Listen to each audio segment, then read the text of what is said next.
Hello and welcome. In this video, we're going to be showing you guys exactly how you can release guilt and shame once and for all.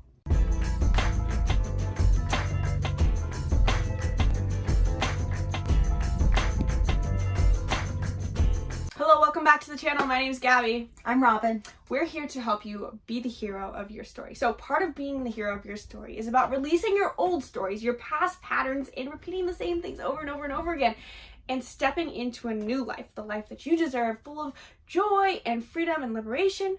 But part of that means that you have to let go of all that guilt and shame that's holding you back. Now, if you watch our other videos, if you watch our Enneagram videos, our self-abandoning mother videos, you know that there's a good chance that you're holding on to some version of an inner critic, and an inner critic that either tells you something like, I'm not perfect enough, I'm not good enough, I'm not worthy, I'm not lovable, I'm not capable. All of these not enoughness syndromes that are holding us back and keeping us trapped when it comes to our heart chakra and when it comes to our sacral chakra.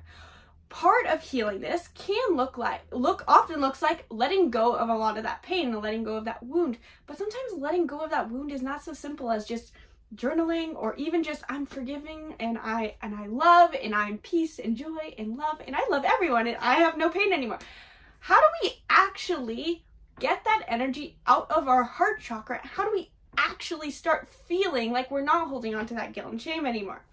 So a big thing with your heart chakra blockage, you usually end up with having a throat chakra blockage. And the cool thing about the chakras is that when energy gets trapped in one of them, we can actively move them by activating other chakras. So if we tap into the third eye and the solar plexus chakras, we can help diffuse that energy that's been stuck in our heart chakra from guilt and shame and resentment, or from the blocked throat chakra that we have from those feelings too, where we're not willing to express our truth. So in order to do that, we actually have to step into our Manipura, into our solar plexus, by stepping into the unknown, by doing new things. Now, obviously, if you can do new adventurous things that step into the realm of being brave and bold and having to be confident, that's going to be the most powerful way to do it, because all of a sudden, before you felt like little old me, little poor me, that I'm like, I'm never enough for everybody and I just should forgive them, but I keep going through my patterns of my day, doing the same job and the same appointments and the same tasks, and you're like, I just can't do that. And then say all of a sudden you're like, I'm going to go to this indoor rock climbing gym and I'm going to face my fear of heights and I'm going to do this nice easy 5-5 that feels like a ladder. And all of a sudden you go like, wait, there's more to me inside than I realized. I am capable of more than I thought. Or maybe instead of just walking your dog on a sidewalk, you're like, you know what? I'm going to get a dog sitter and I'm going to go fly to this beautiful location and I'm going to go hike in the forest, or I'm going to summit a peak. And all of a sudden you're like, wow, I didn't realize that the leaves on a tree would shimmer in the light a certain way, or that, wow, I didn't know that from this perspective, 3,000 feet up in the air, that life looked like that. You literally start to change how you think, what your perception is when you put yourself into the unknown, into new places. Major things happen when you change what you believe, not just about the world, but what you believe about yourself. And so, I was someone who really struggled with sacral chakra for a long time. I struggled with feeling of unworthiness, I'm never enough, and that strong sacral chakra energy was very much trapped in my sacral chakra. If you don't know our story, we actually moved into an RV to start traveling full time when I was 14, so I'm one of 5 siblings, and so Robin decided that we're gonna all move into an RV and we're gonna start traveling the world full time, and we've been doing that ever since then. But I was 14 at the time, and there was a big shift that happened for me, because generally most people's sacral chakras develop and begin manifesting stronger belief systems in that early teenage life between like 12 to 14. And so for me, it was coming out stronger that I realized that I had these thoughts that I'm not enough, I'm not worthy, I'm not good enough, etc. And it was a huge transformation that happened for me, because at that same time we started traveling the world and we picked up these new sports I had learned to surf, we'd learned to rock climb, and we were now traveling the world and we were doing these experiences in the unknown. And on top of that, we were doing these physically challenging experiences. So physical challenge is creating the sense of I'm courageous, I am capable, I am bold. And on top of it, we were experiencing new cultures. New cultures represent the unknown. Cultures are a very great way to experience the unknown, because what you think about the bubble that you've lived your whole life in is now shattered. But that was a perfect example of how me going and experiencing new things and experiencing the unknown, experiencing and pushing myself to be bold and courageous and confident and capable. All of a sudden, I was pulling that energy, literally pulling out of your sacral chakra, and now you're in this space of courageousness. And in this courageousness, all of a sudden, you're creating balance, where you're not so essentially obsessed with your sense of worth as a human and your enoughness as a being on Earth.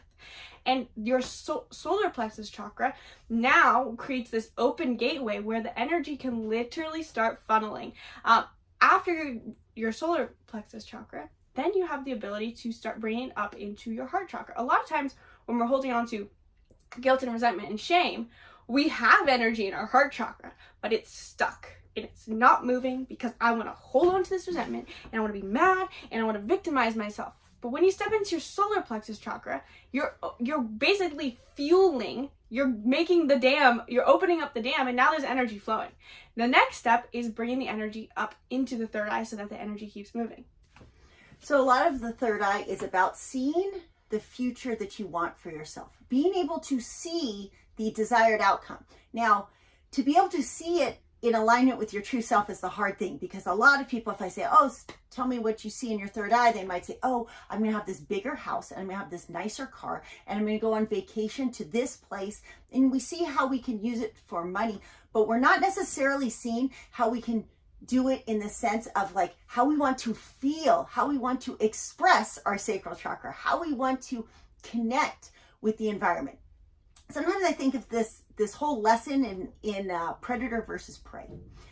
We kind of act as if we're prey.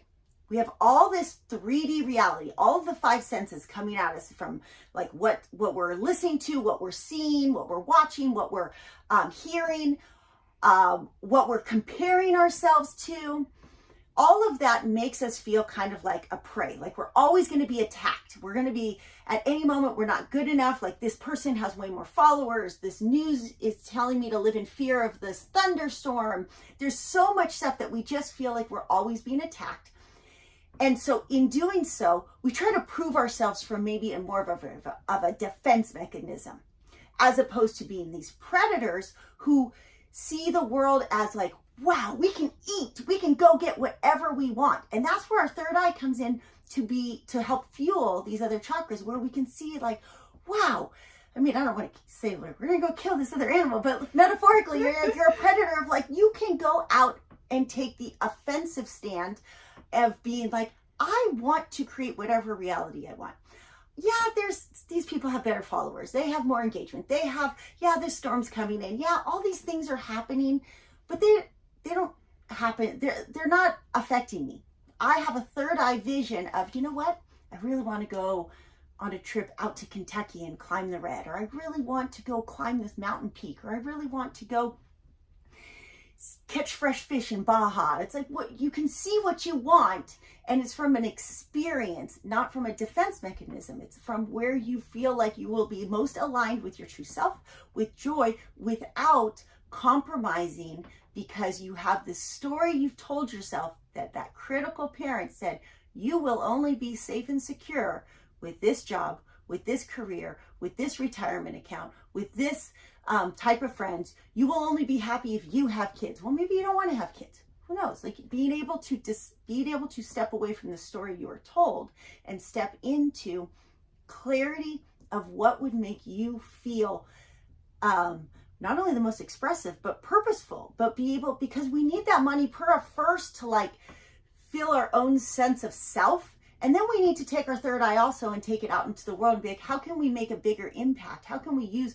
wow, I'm special. I have a lot of great insight. How can I spread that message in the world? And yours might be totally different, but you have a message to spread.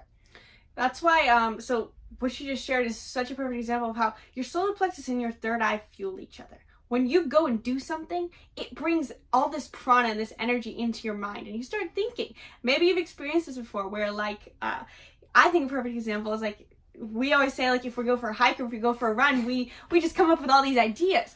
The solar plexus is the home of desire. And desire fuels vision.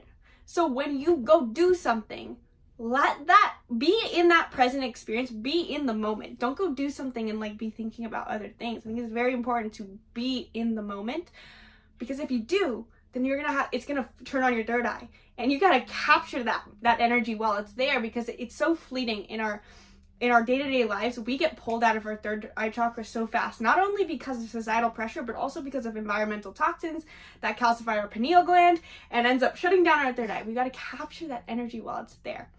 And like she was saying, like Robin was saying, with stepping into your third eye so that you can get out of this resentment, the shame, this not enoughness, is about stepping into your purpose.